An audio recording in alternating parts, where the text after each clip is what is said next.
se han dado cuenta cómo en las últimas semanas el Señor nos está llevando como si fuera un embudo. Nos está hablando, por ejemplo, tengan cuidado de la hipocresía, es decir, tengan cuidado de ser alguien que no son, ¿sí? De fingir, ¿sí? De alguien que por fuera dan una apariencia, pero por dentro otra. Después el Señor nos lleva, ¿verdad?, que no tengamos cuidado de la codicia, ¿sí? Es decir, el desear las cosas materiales y desechar o hacer un lado las cosas espirituales. Después nos habla acerca del afán y de la ansiedad. De la ansiedad en el cual son las preocupaciones excesivas, ¿sí?, que hacia cosas terrenales que nos quitan la paz de nuestra vida. Después nos habla que tenemos que buscar, ¿verdad?, tesoros en los cielos, es decir, invertir en el banco celestial, donde verdaderamente hay intereses y hay una buena recompensa, ¿sí? Y finalmente, la semana pasada nos está diciendo, hay que prepararse. Todo esto es en vista a una preparación. ¿Y preparación a qué? A la venida del Señor, ¿sí? Como a mí me gusta preguntar, quisiera que levanten la mano todos aquellos que anhelan la segunda venida del Señor.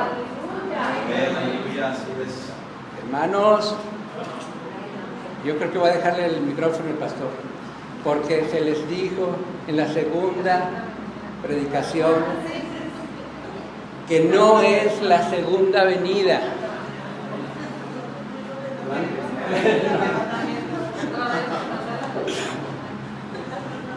Repito, ¿cuántos anhelan la segunda venida? Ya no, ¿verdad? El evento próximo, hermanos, el arrebatamiento, el evento próximo que espera la iglesia de Cristo es el rapto, el arrebatamiento. 1 Corintios 15 y 1 Tesalonicenses 4, ¿sí? Ese es el anhelo, ¿sí? El irnos con el Señor. Y que dice, ¿verdad?, que los muertos en Cristo resucitarán primero, luego nosotros estamos vivos, seremos transformados, recibidos en las nubes por el Señor. Por eso no es venida.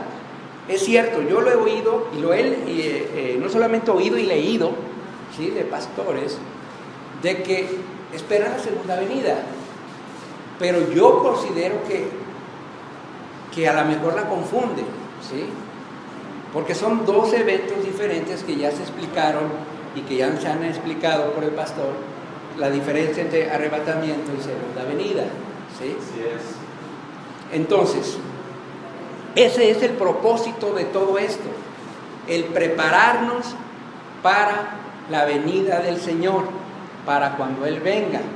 ¿Por qué? Porque después del arrebatamiento, hermano, aquí abajo va a haber 7 años, 3 años y medio de paz y seguridad. Pero los otros 3 años y medio, hermano, van a querer hasta morirse. Y ahora, si usted dice, es que yo quiero la segunda venida, perfecto. Únicamente que le van a decir a usted, o copela o cuello. ¿Por qué? Porque si no se deja sellar, va a pagar con su vida, ¿sí? Mejor irnos, ¿verdad?, en el arrebatamiento, y arriba, hermano, va a ser el tribunal de Cristo, en donde el Señor va a otorgar las coronas, y eso vamos a ver algo de eso aquí, no de las coronas, sino de la recompensa, ¿sí? Está en 1 Corintios capítulo 3, ¿sí?, acerca de eso, y después vienen las bodas del Cordero, Apocalipsis 19, ¿sí? Así es. Y el Señor nos va a traer de luna de miel a la segunda venida, ¿sí?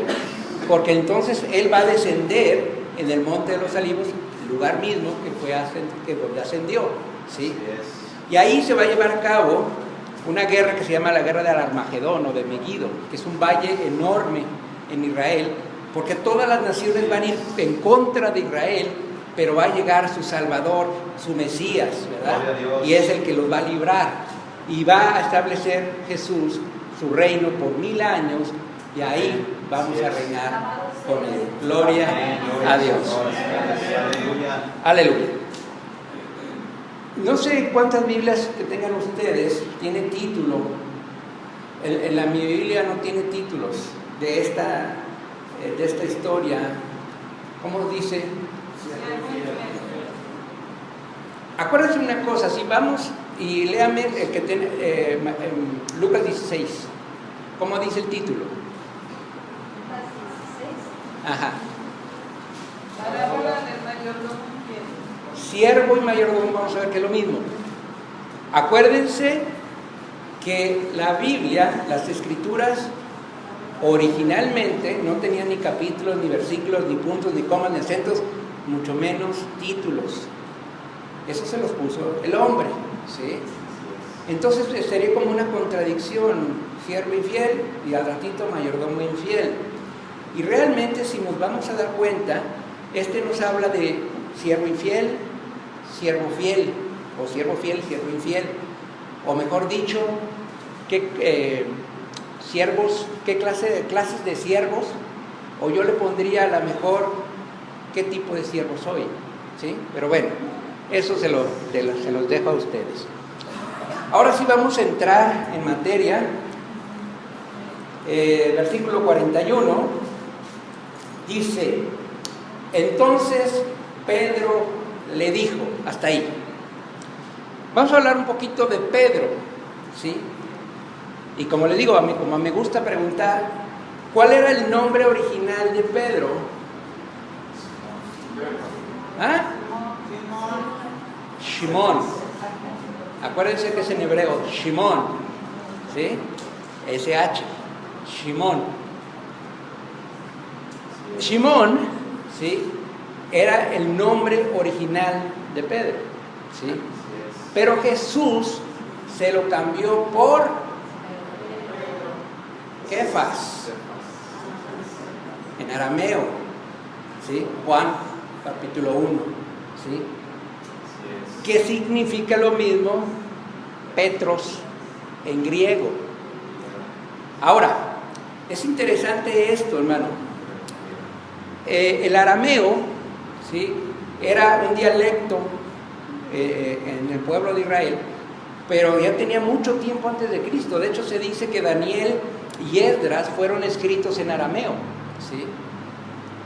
Y aparte se hablaba el hebreo, porque el hebreo, de hecho el arameo es muy parecido al hebreo, y el hebreo es como la mayor, prácticamente todo el Antiguo Testamento se escribió en hebreo, mientras que el Nuevo Testamento en griego.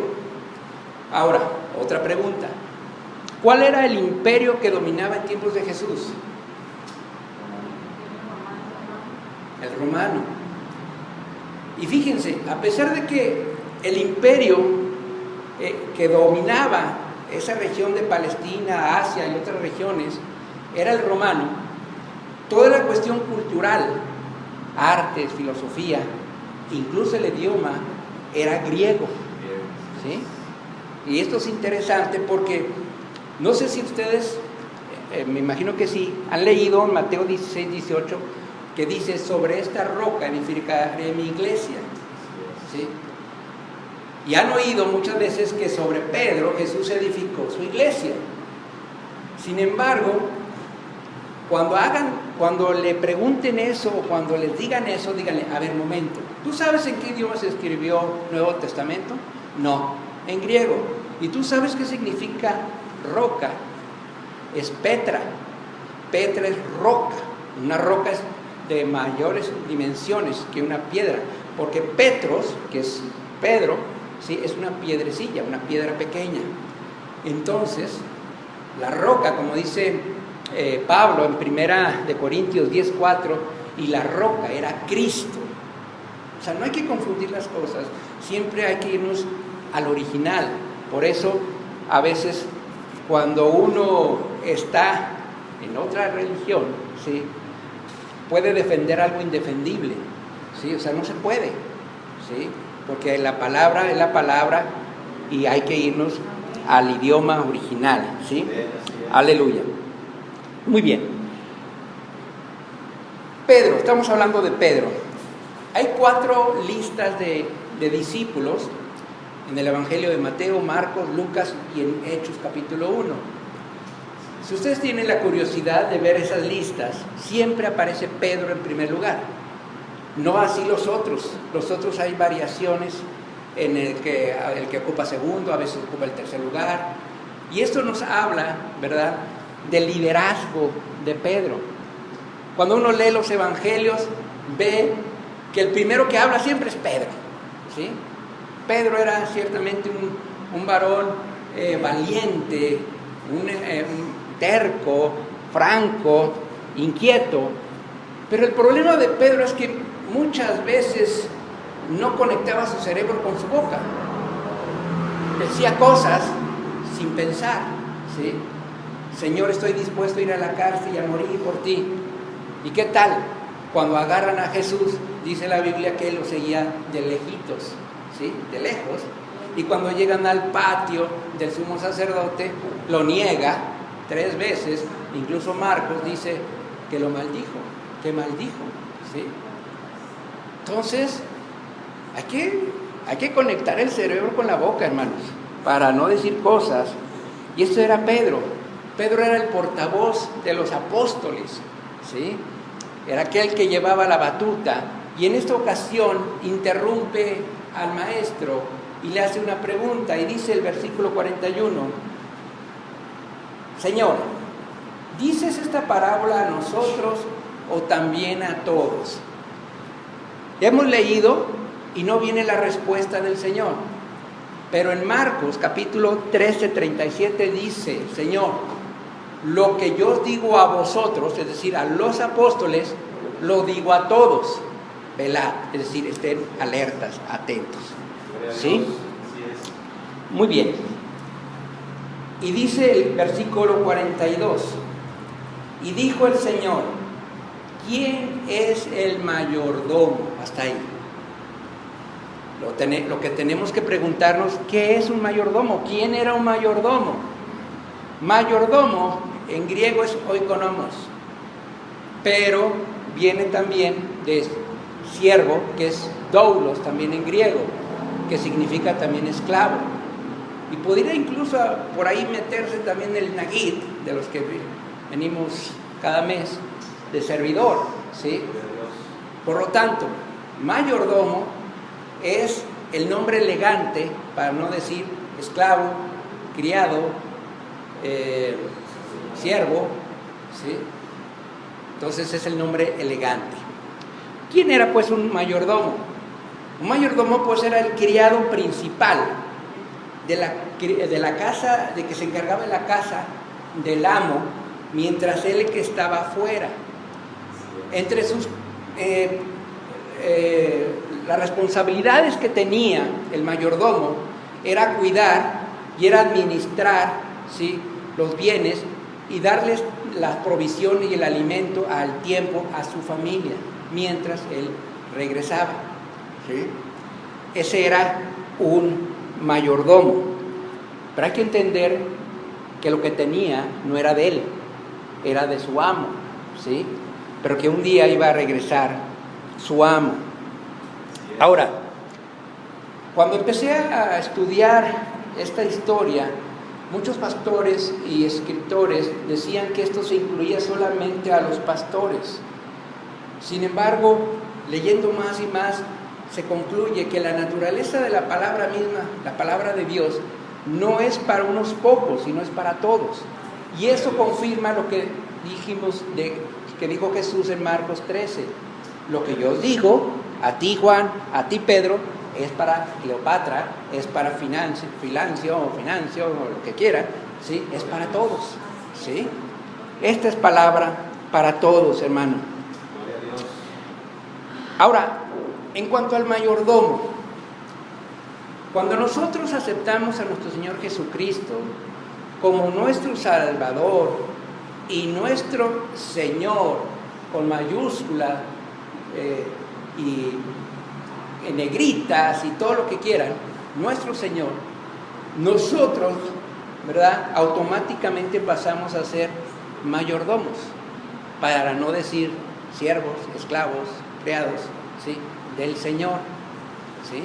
Entonces, automáticamente pasamos a ser mayordomos, en el cual nuestra responsabilidad que nos ha dado el Señor es guardar, cuidar, administrar lo que Él nos ha dado, ¿sí?, y darles buenas cuentas cuando Él regrese, ¿sí? Ahora, Salmo 24:1 dice: de Jehová es la tierra y su plenitud, el mundo y todos los que en él habitan. Ageo 2:8 dice: mía es la plata, mío es el oro. O sea, entendemos, hermano, que lo que tenemos es de Dios, ¿sí? Tenemos que cambiar a lo mejor el chip de decir mi casa, mi carro, sino la casa que el Señor me dio, el carro que el Señor me dio, ¿sí? Eso es lo correcto, ¿sí? En los hijos que el Señor me dio, porque son prestados, hermano. Solamente Dios sabe, ¿verdad?, cuándo vamos a partir cada uno. Bien, pero importante es saber que vamos a dar cuentas todos. ¿Qué vamos a dar cuenta? ¿Qué vamos a dar? Cuentas, hermano. Dígalo porque aunque no quiera, vamos a dar cuentas, ¿sí? Ahora, habla de un mayordomo fiel. La palabra fiel denota lealtad a toda prueba, denota lealtad a pesar de la situación más difícil que estemos pasando.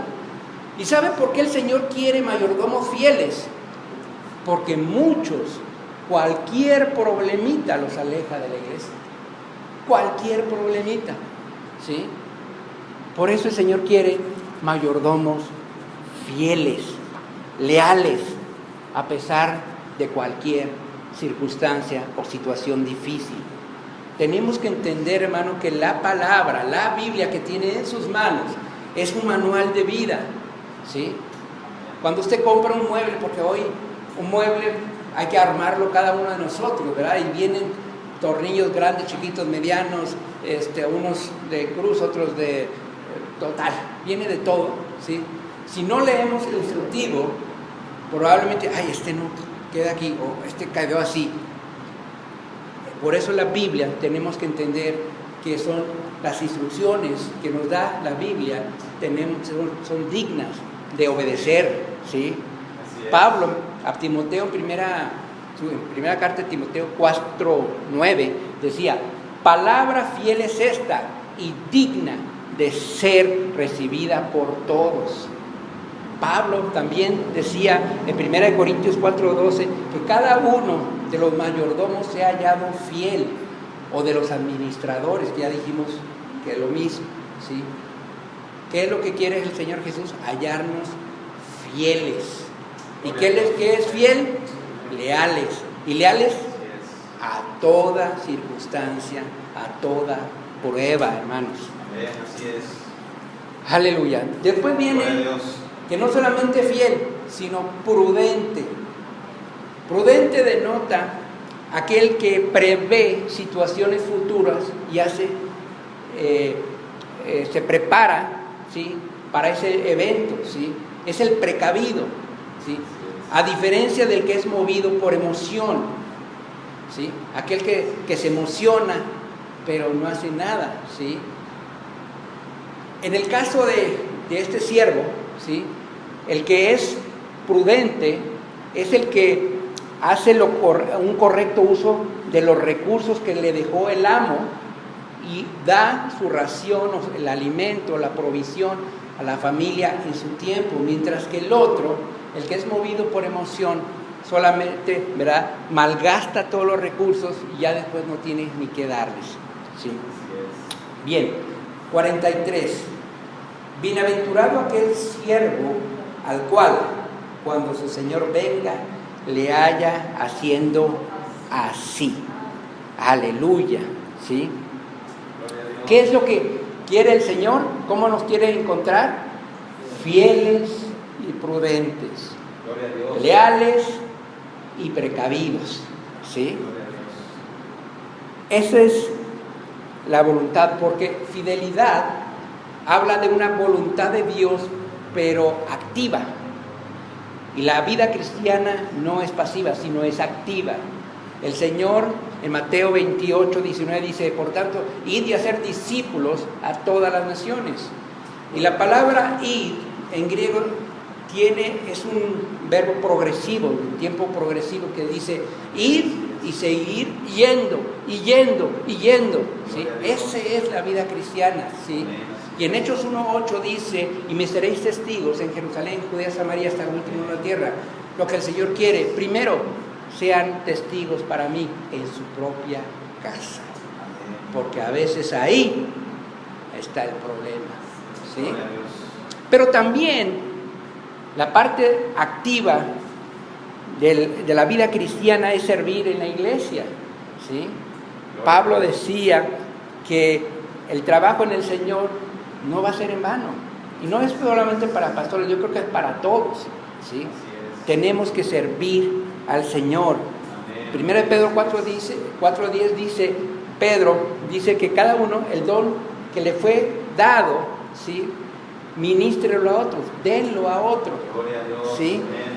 Como buenos administradores, como buenos mayordomos de la multiforme gracia de Dios, ¿sí? Aleluya. Así Es que yo no tengo ningún don. Ah, caray, eso no dice la Biblia. Dice que por lo menos tenemos uno. Es que no sé cuál es. Bueno, a lo mejor muchas veces nosotros queremos, es que si no hablo lenguas, no tengo dones.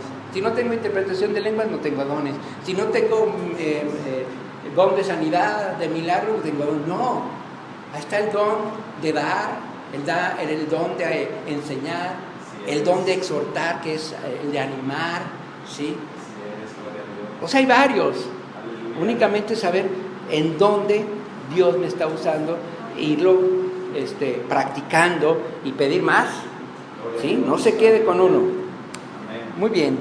Versículo 44 dice, en verdad os digo que le pondrá sobre todos sus bienes. Aquí está la recompensa, hermanos. Gloria a Dios. Cuando invertimos en el banco celestial, aquí está la recompensa. Cuando somos fieles, leales, prudentes, cuando prevenimos todo, ¿sí? Gloria a Dios Dios. da su recompensa. ¿Y saben cuál es la recompensa, hermano? Y esto lo vamos a ver con la historia que viene en Mateo 25:14. Si quieren no vayan para allá, solamente les digo que dice, porque el reino de los cielos es como un hombre que yéndose lejos llamó a sus siervos y les entregó sus bienes. Se parece, ¿verdad? Pero aquí lo interesante de esta historia de Mateo 25 es que a un siervo le dio 5 talentos, a otro 2 y a otro 1, ¿sí? Y lo primero que nos dice es que se los dio de acuerdo a su capacidad, ¿sí?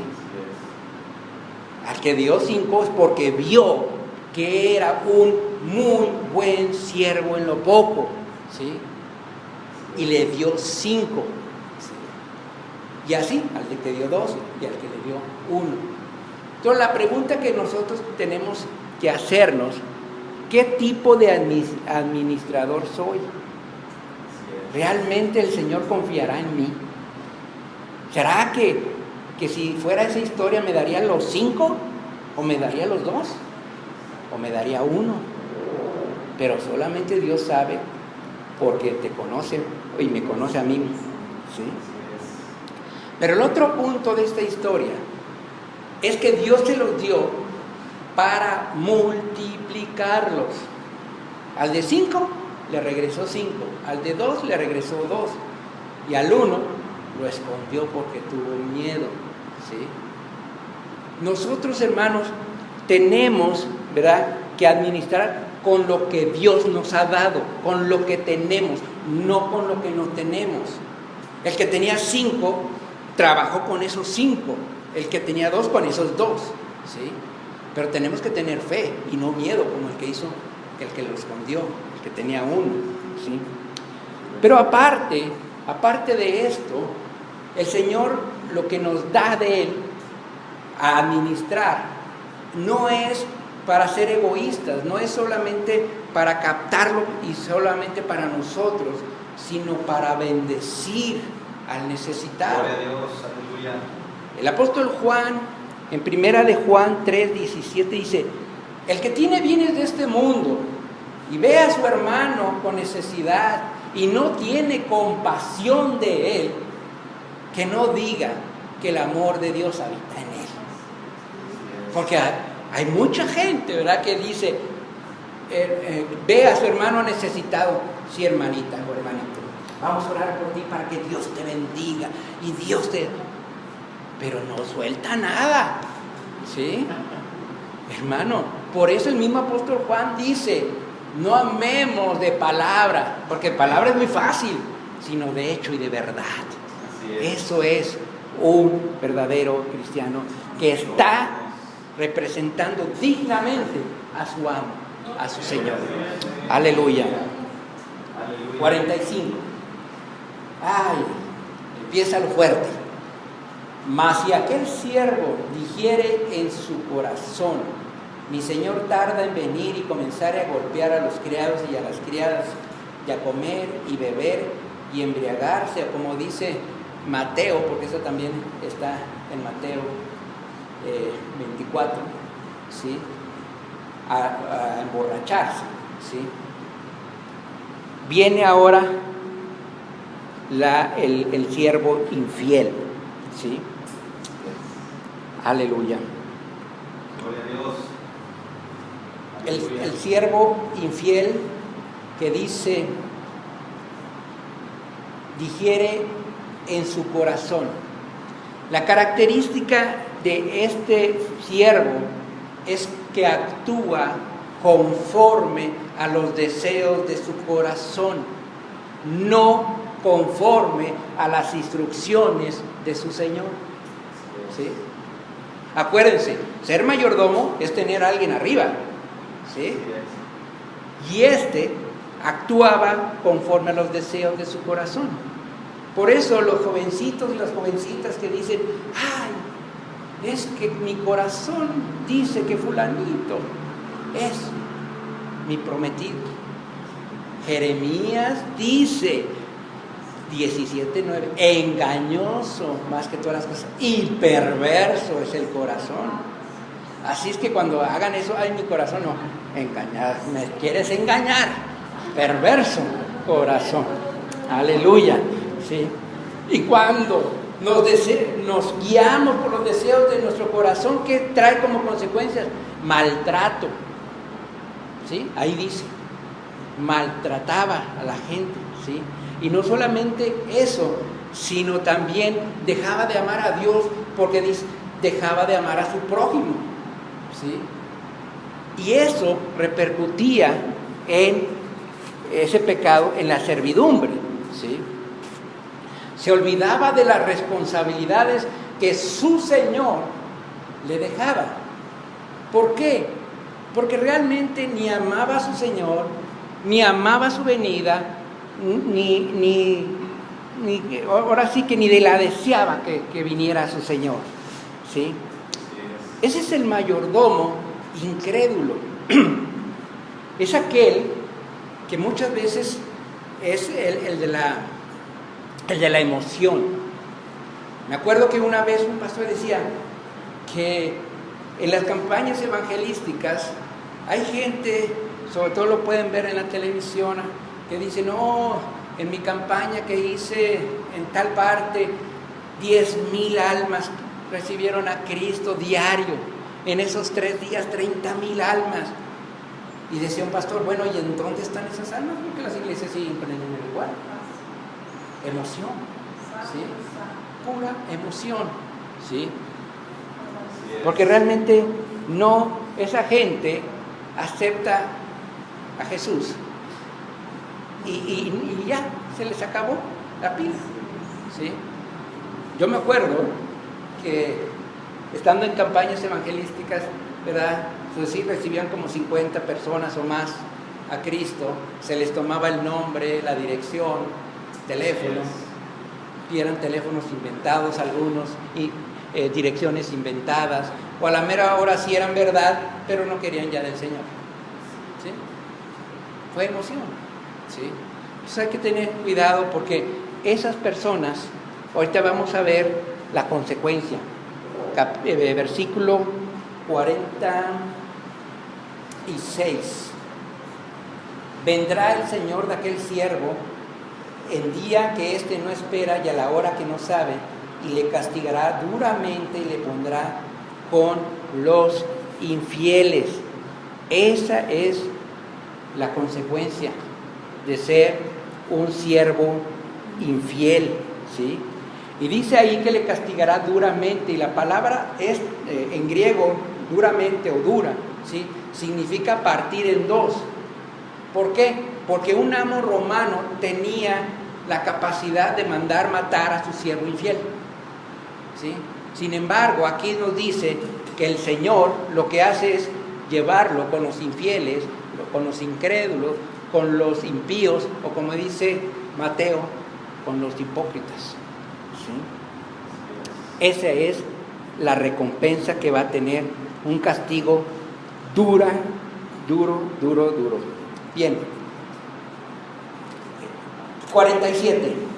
Aquel siervo que, conociendo la voluntad de su Señor, no se preparó ni hizo conforme a su voluntad, recibirá muchos azotes. Fíjense que viendo este versículo nos habla de un siervo desobediente. Un siervo desobediente que dice siervo, por lo tanto mayordomo, por lo tanto tenía su señor, ¿sí? Dice que conocía la voluntad. ¿Sabes qué? Mientras yo no estoy, prepara los alimentos, cuida de mi casa, que todo esté muy bien. Pero a él dice, ni le interesó, no se preparó, ¿sí? No le interesó, ¿sí? Es gente que ha conocido de Dios. Yo siempre recalco de Dios, no a Dios, porque conocer a Dios es diferente a conocer de Dios. Todo el mundo conoce de Dios, incluso hasta el ateo conoce de Dios, porque conocer a Dios es tener un encuentro íntimo con el Señor que te deja totalmente cambiado y que empiezas a amar tanto la palabra y la presencia del Señor, ¿sí? Y esto me recuerda que dice que le va a castigar, aquí dice que recibirá muchos azotes. Hace como 2 semanas, una persona que conocí en una congregación, ciertamente los hijos eran los que eran más fieles a congregarse. La esposa iba un poco menos y él pues es de esos que pues iba cuando quería. Pero hace 2 semanas se suicidó. ¿Conocía de Dios? Sí. ¿Conocía a Dios? No. ¿Sí? De hecho, platicando con el pastor, dijo, probablemente yo oré por él en una reunión de matrimonios. ¿Sí? Por eso es importante, hermanos, no es venir por venir, es recibir la palabra y ser como los hermanos de Berea. A ver, hoy hablaron de esto y me pongo a revisar si es cierto. Obviamente es palabra de Dios, ¿sí? Y si no, tienen que decirnos a nosotros, ¿verdad? Así es. Muy bien. Dice el 48, mas el que sin conocerla hizo cosas dignas de azotes, será azotado poco. Sin conocerla, ¿qué? La voluntad de su Señor. Yo me imagino que son los recién convertidos, ¿sí? En los cuales puede decir uno, bueno, ya aceptó a Jesús, pero el seguimiento que le están dando pues es cada 15, cada 30 días, pero él tampoco tiene el interés de buscar, ¿sí? Por eso es una excusa parcial y por eso dice que será poco azotado, pero azotado al fin, ¿sí? Yo me acuerdo cuando empecé en el camino del Señor, en la ciudad de Coatzacoalcos, ahí iban 3 hermanas los lunes, que llueve, truene o relampaguea, iban con un familiar, ¿sí? Pero este familiar, ¿sí?, tenía tanto miedo a su esposo que, pues, si estaba el esposo les decía que no. O sea, las hacía caminar desde lejos, porque iban caminando. Sin embargo, en los 2 lunes que una vez tuve, ¿sí?, pues ella no quiso, pero ahí estábamos. Y ahí le estuve, yo tenía muy poco de convertido. ¿Y qué pasa al morir? ¿Y qué esto? ¿Y qué lo otro? ¿Y qué? O sea, por eso el que dice aquí que sin conocer la voluntad de Dios, ¿sí?, porque a veces cuando uno acepta a Cristo pues no sabe mucho, pero cuando uno se quiere interesar, ¿sí?, ya no hay tanto pretexto. Por eso aquí es una excusa parcial, pero será azotado, pero poco, ¿sí? Lo que nos está diciendo aquí es que la severidad del castigo va a depender del grado de conocimiento de la voluntad de nuestro Señor. El siervo fiel, recompensado. El infiel, duramente castigado, ¿sí? El desobediente, moderadamente. Y el ignorante, poco, ¿sí? Pero todos vamos a dar cuentas a nuestro Señor. Usted se ha preguntado cómo le va, qué clase de siervo de los que estamos mencionando.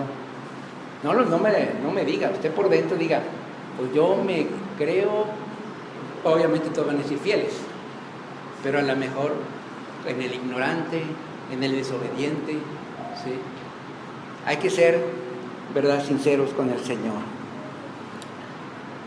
Después dice, porque a todo aquel a quien se le haya dado mucho, mucho se le demandará, y al que mucho se le haya confiado, más se le pedirá. ¿Usted ha recibido palabra de Dios? Mucho se le va a pedir. No va a tener excusas. Va a dar cuentas, hermano. Va a dar cuentas, ¿sí? ¿Usted ha recibido un don? Obviamente que sí. ¿Qué ha hecho con él? ¿Esconderlo? Porque Dios le va a dar a pedir cuentas de ese don, no de los dones que no tiene, del don que le dio, ¿sí? Va a dar cuenta, vamos a dar cuentas. Resumiendo, el servidor de Dios no es solamente el pastor, somos todos. Gloria a Dios. Los mayordomos estamos a cargo, ¿sí?, o estamos como administradores de las cosas que Dios nos ha dado. Pero recuerden, nada es nuestro. Y recuerden mucho más que vamos a dar cuentas cuando regrese nuestro Señor. Aleluya. Número 2. Nos habla acerca de las características de los servidores de Dios, ¿sí? Hablamos del infiel, del fiel, del infiel, del desobediente, del ignorante. Y el tercer punto es las clases de juicio o castigo que van a recibir cada uno de ellos. Por eso, hermanos, tenemos que darnos cuenta que cada uno es responsable de su propia mayordomía. Cada uno es responsable de su vida espiritual, ¿sí? Gloria a Dios. La pregunta final: ¿estamos preparados para el Señor? No me responda. ¿Estamos preparados? Si hoy viniera el Señor, obviamente que no dice ni la hora ni el día, pero si hoy viniera, ¿estamos preparados? ¿Estamos preparados? Ahí se la digo. Vamos a orar para... Gloria a Dios. Bendito Dios, te damos gracias en esta preciosa tarde ya. Gracias por esta enseñanza preciosa. Gracias, Señor, porque lo que tú nos estás haciendo, Señor, es que nos demos cuenta, Señor, que no cualquiera va a llegar contigo. Va a haber gente, Señor, que va a decir, en tu nombre echamos fuera demonios, hicimos milagros, pero tú no los conociste, Señor.